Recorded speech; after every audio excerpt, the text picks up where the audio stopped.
United States engagement with the Pacific Islands region and for other purposes.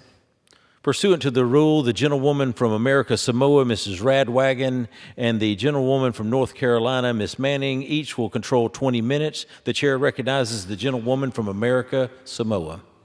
I ask unanimous consent that all members may have 5 legislative days to revise and extend their remarks and to include extraneous material on this measure. With objection. Thank you. I yield myself as much time as I may consume. The gentlewoman is recognized. Mr. Speaker, I rise in support of H.R. 7159, the Pacific Partnership Bill. I was proud to be the lead Republican on this bipartisan bill introduced by the gentleman from Hawaii, Mr. Case. As a grateful and proud Pacific Islander, I want to remind my colleagues that the United States is a Pacific nation, from the west coast of the continental U.S. to Hawaii, to American Samoa, to the Northern Mariana Islands, to Guam. The Pacific is critically important to American interests, American values, and to the Americans I have the privilege to represent.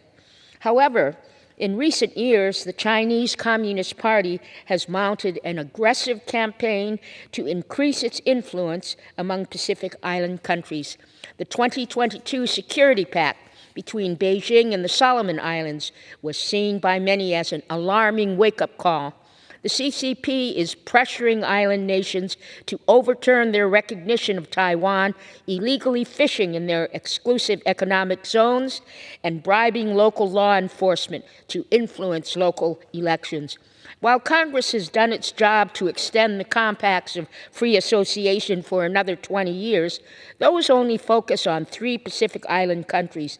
There are 11 other countries who need our attention. The United States has enduring cultural, historic, economic, and people-to-people connections with the Pacific Islands. We just opened up an embassy in Vanuatu, but we must do more. The Pacific Islands are strategically crucial to the United States.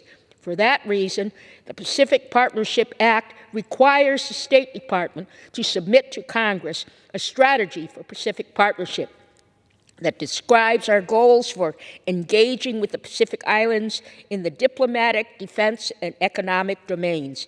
It gives Congress the oversight visibility to ensure that the executive branch formulates and implements a strategy that addresses the many shared threats facing Pacific Island countries. It also requires that we coordinate and collaborate with our allies and partners like Australia, Taiwan, Japan, and New Zealand to ensure that our programs directed toward the Pacific Islands are non-duplicative and complementary.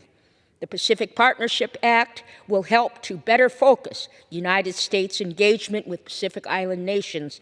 I support the bill and reserve the balance of my time.